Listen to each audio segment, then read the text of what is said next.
участке автомобильной дороги республиканского значения Караганда-Аягуз, Тарбағатай-Бугаз, километр 747-757. Заказчиком данного участка является акционерное общество национальной компании «Казавтожол» Абайской области. Работы произведены силами подрядной организации ТО ДСУ-14.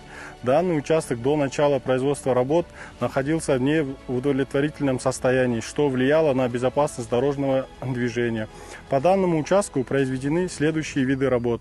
Первое – это устранение пучинистых участков. Второе – устранение выбоин и просадок, а также устройство холодного ресайклинга с добавлением нового материала, устройство выравнивающего слоя из асфальтобетонной смеси, устройство покрытия с толщиной 7 см из асфальтобетонной смеси, устройство присыпных обочин и укрепление обочин.